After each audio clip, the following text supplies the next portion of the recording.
आधी हकीकत आधा फसाना। हमारी आज की कहानी है गवाहों की जुबानी। गवाह जो कहेंगे उस एक एक बात को बस ध्यान से सुनना होगा। यह समझना होगा कि माता के एक दैवीय धाम में चमत्कार के दावे क्यों किए जाते हैं। क्यों यह कहा जाता है कि वहां बिना वकील बिना दलील इंसाफ होता है। क्यों गवाह यह कहते हैं कि दुनिया भर से हार कर लौटा शख्स जब वहां जाता है तो वो खुद को जीता हुआ महसूस करता है। क्यों माता के उस दरबार में जाने वाले ये कहते हैं कि जब उनकी सुनवाई किसी अदालत में नहीं हुई तो माता की अदालत में उन्हें इंसाफ मिला। आखिर क्यों देवलोक के उस द्वार पर जानी दुश्मन भी एक दूसरे के दोस्त हो जाते हैं। वहां कौन सी शक्ति है, कौन सी माया है, यह समझना है तो जरा ध्यान से कहानी के ट्रेलर को देख लीजिए।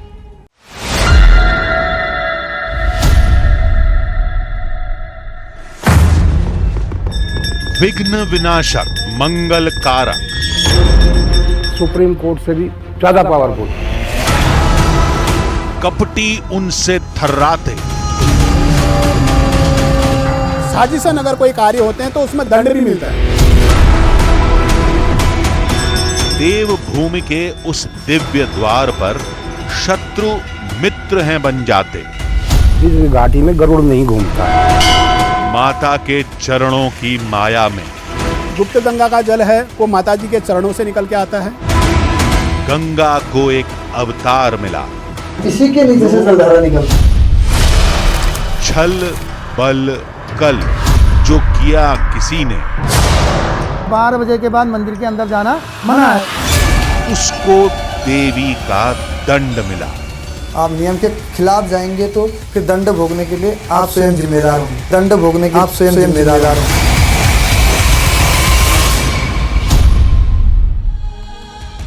वो न्याय की देवी हैं। दुनिया की ताकतों से परेशान लोग उनके पास अपनी अर्जी लगाने आते हैं और अगर किसी की जिंदगी से जुड़ा कोई अहम फैसला कानूनी दांवपेच में उलझा होता है तो उनका भी देवी के उस धाम में समाधान हो जाता है। और इसीलिए दूर दूर से लोग माता के उस दरबार के दर्शन के लिए आते हैं। लेकिन अगर कोई मन में छल या कपट लेकर मंदिर पहुंचता है तो वो देवी के कोप का शिकार होता है। अब आप सोच रहे होंगे कि आखिर हम देवी के किस धाम की बात कर रहे हैं। तो चलिए आपको लेकर चलते हैं दिल्ली से करीब 500 किलोमीटर दूर पिथौरागढ़ के कोटगाड़ी मंदिर और समझते हैं कि देवी को लेकर जो दावे किए जाते हैं उनमें कितनी हकीकत है और कितना फसाना।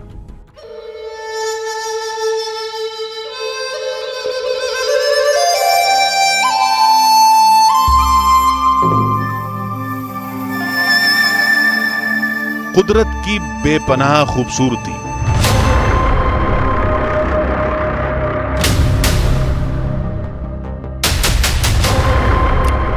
देवदार के वृक्षों से ढके पहाड़, झरनों की मंत्रमुग्ध करती तरन्नुम और पर्वतों पर पड़ती सूर्य की सुनहरी रोशनी। ये अद्भुत और अलौकिक नजारे हैं उत्तराखंड के पिथौरागढ़ के।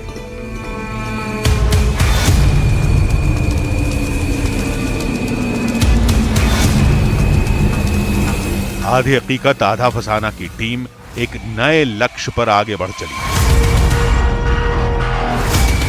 उस कोटगाड़ी मंदिर की तरफ जहां दावा किया जाता है कि अच्छाई और बुराई को खुद देवी अपने तराजू पर तौलती है।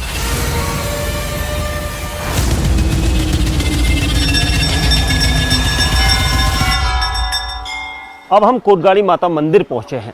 कोटगाड़ी माता को कोकिला माता के नाम से भी जाना जाता है। चलिए चलते हैं और देखते हैं जो हमने माता के चमत्कारों के बारे में सुना है। कोटगाड़ी मंदिर से जुड़े तमाम चमत्कारों की कहानियां हमें सुनाई गई थी। हमें बताया गया था कि जिस समस्या का हल किसी के पास नहीं, उसका हल माता के दरबार में मिलता है। फिर चाहे वो समस्या धरती से जुड़ी हो या आकाश से, अगर मां ने इशारा कर दिया तो समझो सब हो गया। न्याय की देवी इसलिए कहा जाता है क्योंकि इसके दरबार में जो भी भक्त श्रद्धावश आता है या जिस किसी परेशानी को भी लेकर आता है, जर जोरू जमीन किसी भी संबंध में, या उसके साथ किसी के द्वारा कोई किसी भी पहलू पर अत्याचार हुआ हो और वो व्यक्ति कोर्ट कचहरी या अन्य जिन लोगों से भी मिलना चाहता था वो मिल चुका और उसे न्याय नहीं मिल पाया, तो इसमें जब उनका धन खत्म हो जाता है या उस लायक नहीं रहते हैं, फिर भी उन्हें न्याय नहीं मिल पाता है, वो असहाय हो जाते हैं, तो तब वो जो हैं यहाँ पर आते हैं। इंसान की बनाई अदालतों में आप अर्जी लगाते हैं, जज दोनों पक्षों की बात, सबूत, गवाह और इंसानी कानून के आधार पर फैसला सुनाते हैं। लेकिन इस मंदिर में अगर मां फैसला सुनाती हैं तो कैसे?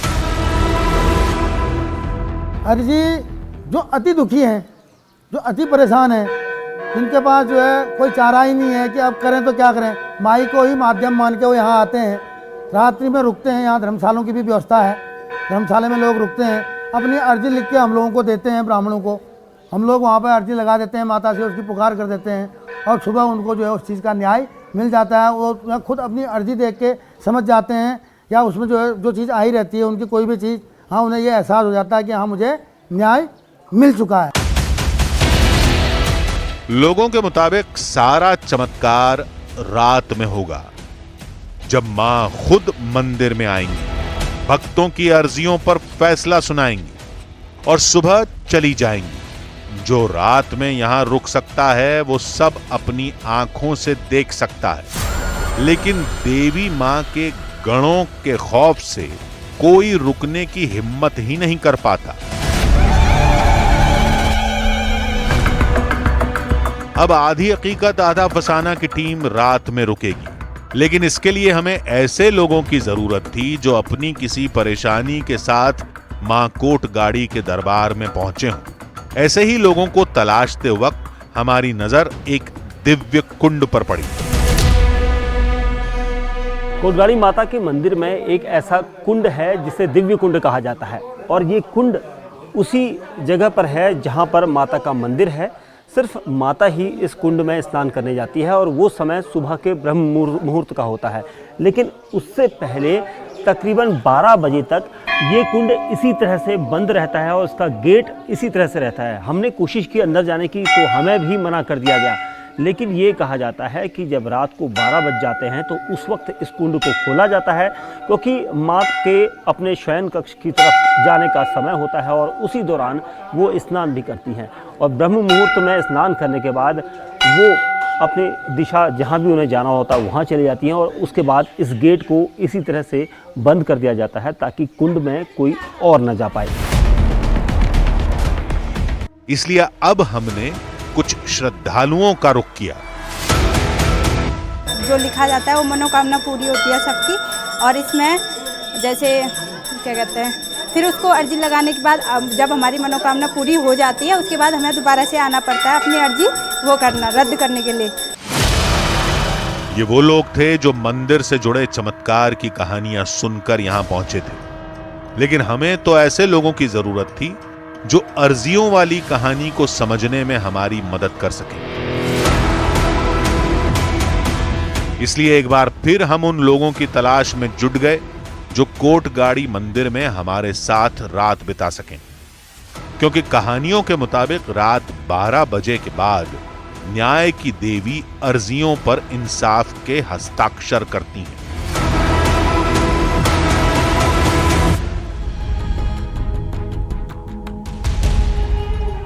आखिर रात के वक्त में कोटगाड़ी के मंदिर में ऐसा क्या चमत्कार होता है जिसकी वजह से दूर दूर से श्रद्धालु इस मंदिर की चौखट तक पहुंचते हैं? समझना हमें भी यही था, वो भी सबूतों और गवाहों के साथ। इसलिए सूरज ढलने से पहले हमने मंदिर से जुड़ी कुछ और कहानियों को समझना भी शुरू कर दिया। ये ऐसी कहानियां थीं जिनका रात के उस पहर से गहरा नाता था, जिस पहर में कोटगाड़ी माता परेशानी से जूझ रहे लोगों की अर्जियों पर सुनवाई करती है। साथ ही ये ऐसी कहानियां भी थी जो उस पूरे रहस्य की पड़ताल में हमारी मददगार साबित हो सकती थी। इसलिए जब अब आधी हकीकत आधा फसाना की टीम ने बिना वक्त गंवाए नई कहानियों के हर एक सिरे को समझना शुरू कर दिया।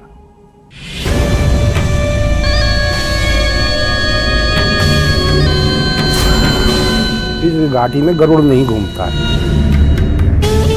तो ये 9 नागों की भूमि है।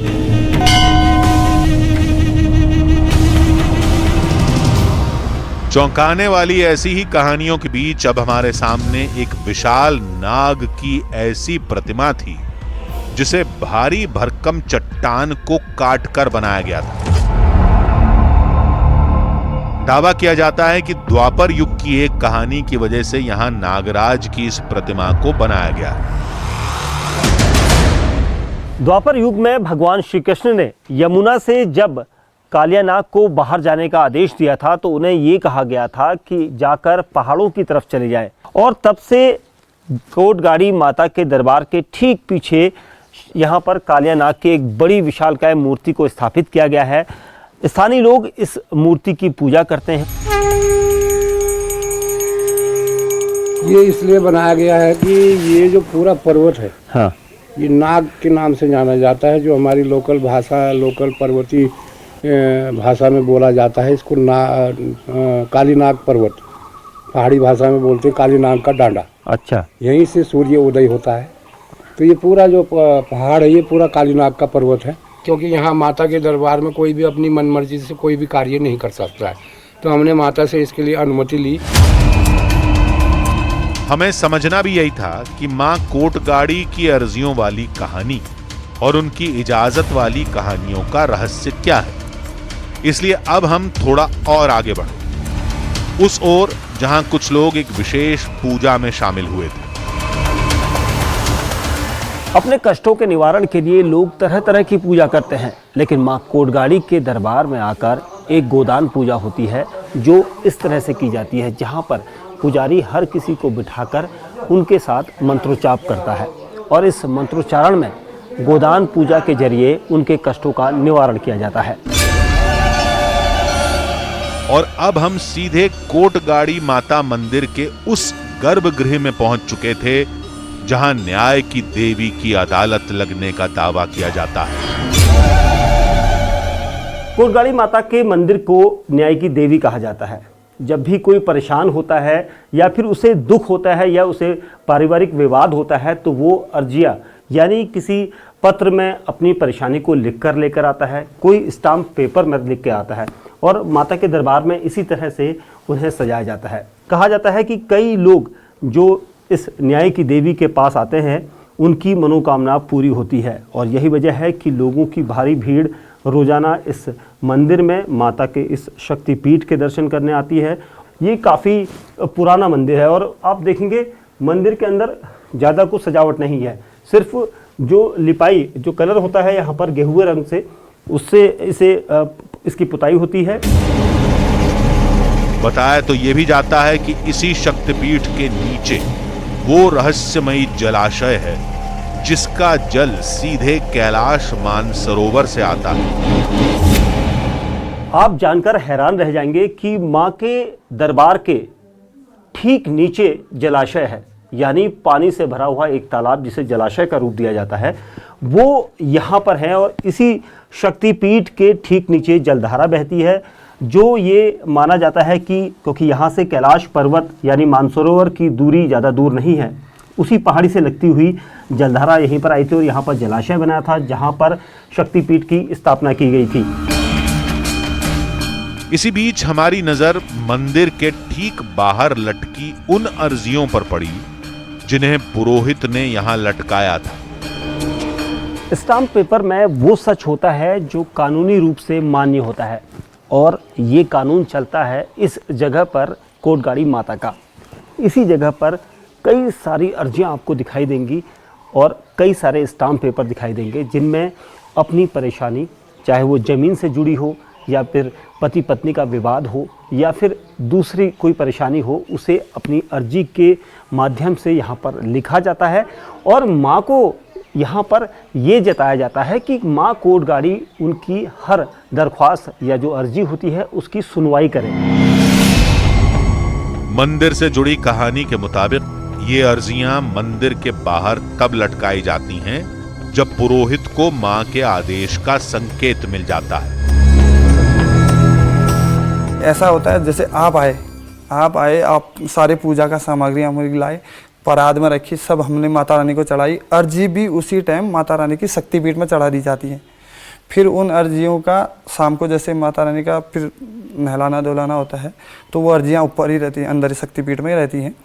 फिर 12 बजे के बाद फिर दूसरे दिन सुबह जैसे माता रानी का दोबारा स्नान होता है तो उस टाइम पर अर्जियां निकाल के फिर हम यहाँ लटका देते हैं, ताकि बाद में जब अब देखो कभी आए लोग बाद में कि अगर वो किसी को बोला अपने साथी वाले को, नहीं हमने माता रानी को अर्जी लगाई थी, हमारा न्याय मिल गया है, वो अर्जी मंदिर में ही होगी। अगर वो दिखाना चाहें तो हमारे पास यहाँ पर अर्जी लगाने का एक हैंग करने का एक जगह है, तो हम यहाँ पर लटकाए रहते हैं उन अर्जी को, वो आके दोबारा देख सकते हैं अपनी अर्जी।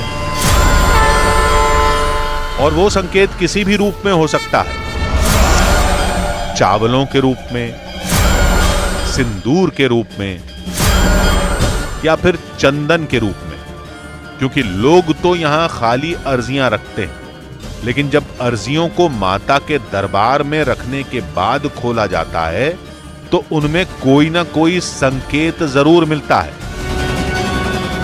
वही लोग बताते हैं कि हमने पैकेट ऐसे रखा था, इसके अंदर अभी सिंदूर आया हुआ है, या इसके अंदर जो है हमें जैसे अन्न रूपी, अन्न परमात्मा कहते हैं हम, तो उसमें चावल के दाने को जो है शुभ लक्ष्मी रूप माना गया है, तो शुभ रूप है।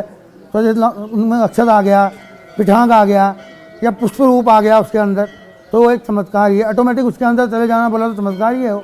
मतलब वो सुबह जब देखते हैं तो उस वक्त चमत्कार के रूप में सिंदूर या फूल या वो वहाँ पर मिलता है। अब वो कौन डालता है, जाना तो मना होता है, अब वो माता वही डालती होगी और कौन डालेगा। चमत्कार से जुड़ी एक कहानी का अंत होता तो दूसरी शुरू हो जाती।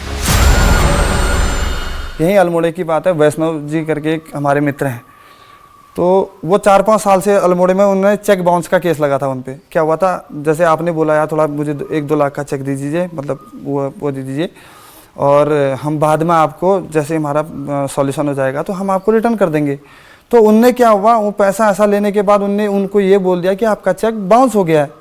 अब वो 4-5 साल से अल्मोड़े में कोर्ट केस के चक्कर काट रहे हैं, उन्हें किसी एक दिन 4 साल से कोई न्याय नहीं मिला।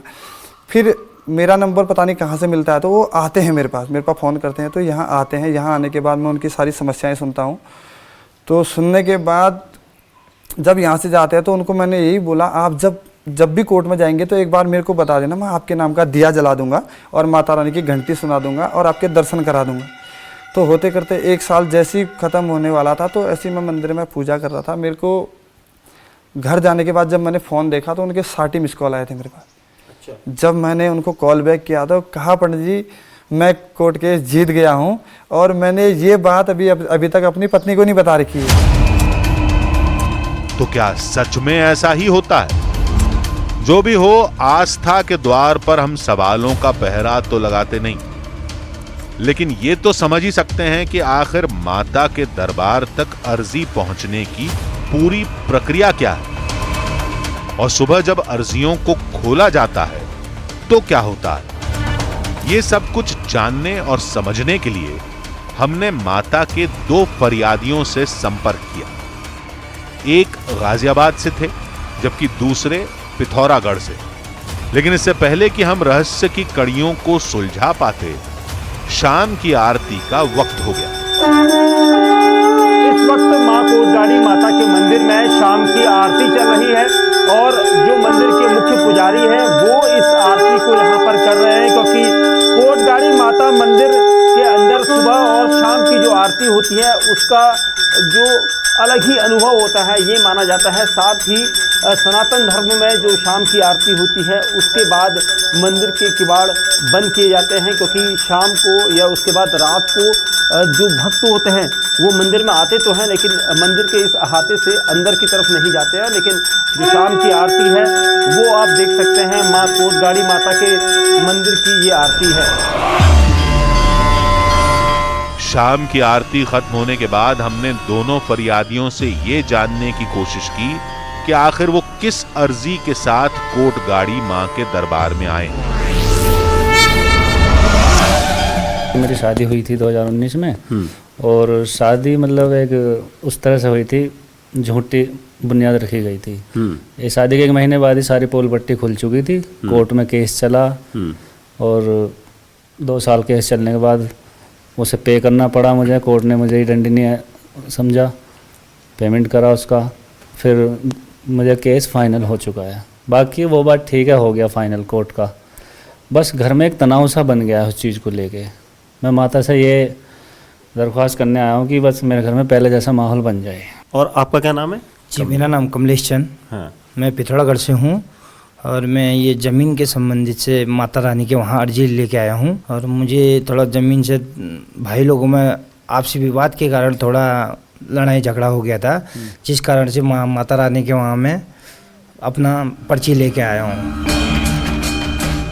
इसके बाद हम दोनों को लेकर सीधे मंदिर के पुरोहित के पास पहुंच गए, ताकि ये समझ सकें कि आखिर मंदिर के गर्भगृह में होता क्या है। माँ कोटगाड़ी के दरबार में न्याय की आस लगाए 2 फरियादी यहाँ पर जो आए हैं, अब वो अपनी अर्जियाँ पुजारी जी को देंगे, क्योंकि मंदिर के पुजारी इस वक्त उनके पास हैं, और पुजारी जी को देने के बाद ये अर्जियाँ माता के दरबार में जाएंगी। पुजारी जी, ये दोनों लड़के आए हैं, फरियादी हैं जो बाहर से आए हैं, एक बार आपसे बात करना चाहते हैं। ये अरदास लगाने का एक तरीका ये होता है हमारे पास, जैसे आप लाए हैं तो आपके सामने इन दोनों चिट्ठियों को मैं माता रानी के शक्तिपीठ में चढ़ा दूंगा। फिर इसका रिजल्ट आपने देखना है तो या तो आप सुबह आके देख सकते हैं, और या फिर आप नहीं भी देखना चाहते तो आप यहाँ चढ़ाने के बाद आपको जैसे आप घर जाएंगे तो कुछ टाइम बाद वो चीज़ आपको एहसास हो जाएगी। मां कोटगाड़ी के चरणों में अर्जियां सौंपने के बाद हमने मंदिर में कैमरा रखने की कोशिश की।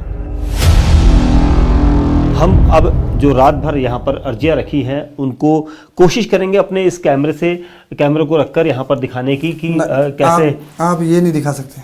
नहीं पर जी, बस कैमरा हमने रखना है यहाँ पर। नहीं, ये अलाउड ही नहीं है। देखिए, आप इतने दूर से आए हैं, आपकी विनती करने पर मैं इस टाइम पर आपकी अर्जियां लगा रहा हूं। हमें तो बस कैमरा रख देना है, ताकि वो रात को अगर आप समझ नहीं रहे ना, आपकी परेशानी मैंने समझी, आपकी अरदास लगाई। कैमरा नहीं रख सकते, हम यहाँ अलाउड नहीं है। हमने बार बार कोशिश की, लेकिन पंडित जी ने मंदिर की मर्यादाओं का हवाला देकर हमें रोक दिया। कोटगाड़ी माता का जो आशीर्वाद है वो हमारे कैमरे पे आ जाए तो हम भी देख सकें कि माता का आशीर्वाद। देखिए, आप अपने पॉइंट ऑफ व्यू से ठीक है, हाँ। लेकिन मैं अपने पॉइंट ऑफ व्यू से आपको ये नहीं करने दे सकता हूँ, क्योंकि मेरी भी समस्या है, क्योंकि कुछ नियम हमारे भी हैं। देखिए, मैं आपको फिर एक मिनट बोला, इतनी देर तक तो वैसे किसी अर्जियाँ नहीं लगती है। अब आपने कहा पंडित जी हम इतनी दूर से आए हैं, तो इसलिए मैंने आपका मान रखा है जी, क्योंकि मेरा पंडित का कर्तव्य यही हो गया कि हम प्यार से आपको समझा दें कि आपसे भी बोल रहा हूँ, आप इतनी देर से कैमरा लगा रहे हैं पर आप मान नहीं रहे। देखिए, आप रखना चाहते तो रख सकते हैं, लेकिन फिर दंड आप जैसे आपको पता है कोटगाड़ी मंदिर न्याय की देवी है, आप नियम के खिलाफ जाएंगे तो फिर दंड भोगने के लिए आप स्वयं जिम्मेदार होंगे।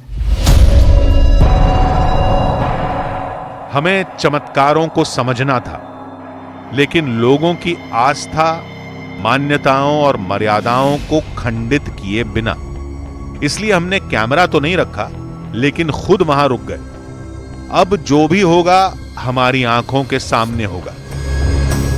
अरे, आप लोग गए नहीं क्या अभी?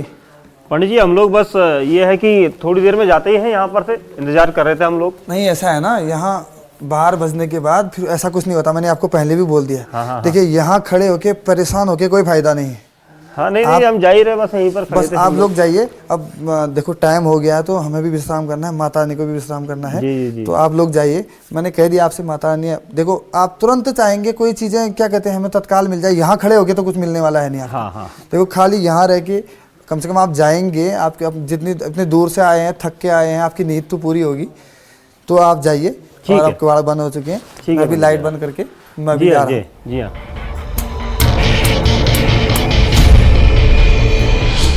बत्तियां बंद करके मंदिर के पुरोहित चले गए, लेकिन आधी हकीकत आधा फसाना की टीम और 2 फरियादी मंदिर परिसर में ही डटे रहे। इस वक्त आधी रात हो चुकी है और पंडित जी चले गए हैं यहाँ से, और मंदिर की एक जो सर्च लाइट है वही जली है, बाकी यहाँ पर पूरा अंधेरा है।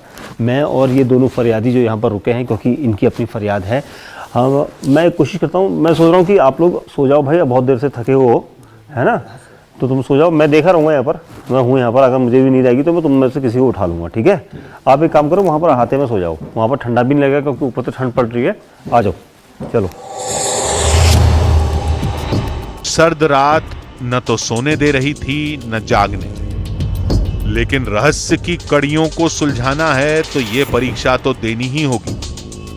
दोनों फरियादियों को सुलाकर हम पूरी रात जागते रहे।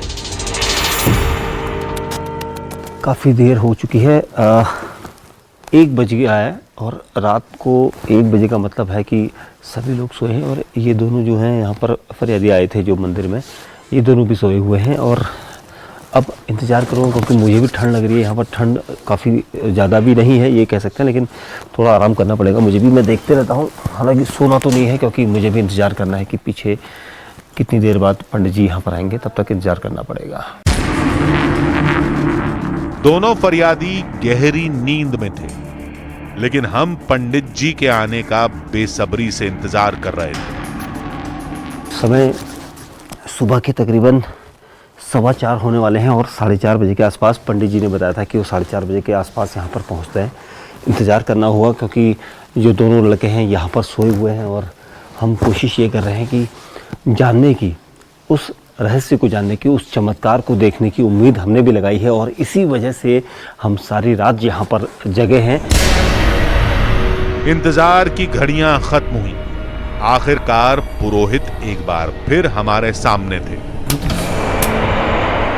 मंदिर के पंडित जी आ गए हैं। मैं इन दोनों लड़कों को उठाता हूँ क्योंकि ये दोनों सोए थे।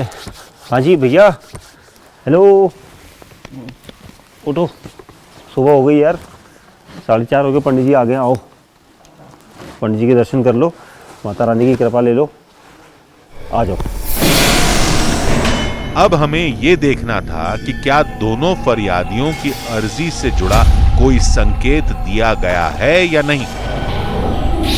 पंडित जी अंदर से परात में उन पर्चियों को लेकर आए हैं जो रात को लगाई गई थी, क्योंकि अर्जियां हर किसी ने अलग अलग तरीके से लगाई है, अपनी फरियाद यहाँ पर माता के दरबार में रखी है। देखते हैं अब किसकी पर्ची निकलती है, क्योंकि 2 फरियादी मेरे साथ सारी रात जागे हुए हैं, इंतज़ार कर रहे थे। अब देखते हैं कि इनकी पर्चियाँ निकलती हैं या नहीं, क्योंकि माता जो न्याय की देवी है, ये कहा जाता है कि उनके दरबार में लगाई गई अर्जियाँ जिनकी पुकार देर से बेर सुनी जाती है, इस वक्त किसकी पुकार सुनी जाएगी, ये मेरे लिए भी एक कौतूहल का विषय है, क्योंकि मैं यहाँ पर इसी चमत्कार को देखने के लिए यहाँ पर आया हूँ। क्योंकि सालों से यहाँ पर ये कहा जाता है कि माता के दरबार में अर्जियाँ लगाकर उनकी कोर्ट में सुनवाई होती है। और पंडित जी जरा बताएं कि किस तरह की पर्चियाँ हैं और क्या अभी माता का देखते हैं किसकी पर्चियाँ निकलती हैं। हाँ, इसी को देखते हैं मेरे ख्याल से। और तो अब इस पर्ची को खोलते हैं, देखते हैं माता रानी क्या सिंबल भेज रखा है आपके लिए। पर्ची खुली और चमत्कार हमारी आंखों के सामने था। पिथौरागढ़ से आए फरियादी की अर्जी पर सिंदूर बिखरा हुआ था, यानी कोटगाड़ी देवी के न्याय का पहला संकेत।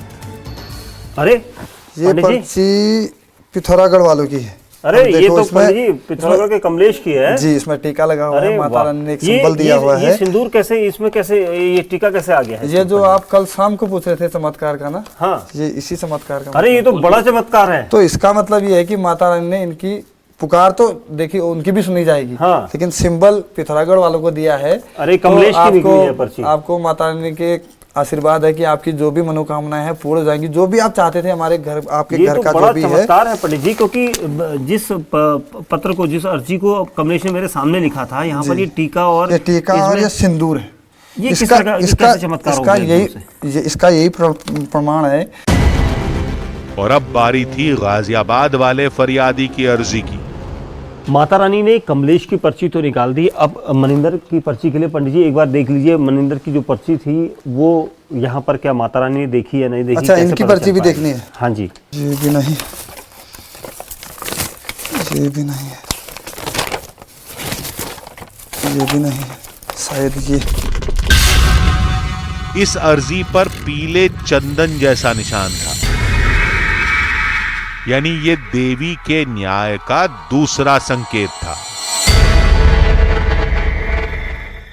इनकी ये पर्ची है, ये पर्ची निकली है, इसमें पीला निशान है। इसका मतलब पीला निशान है जी। किस तरह का पीला निशान है पंडित जी? मतलब अर्जी स्वीकार हुई है।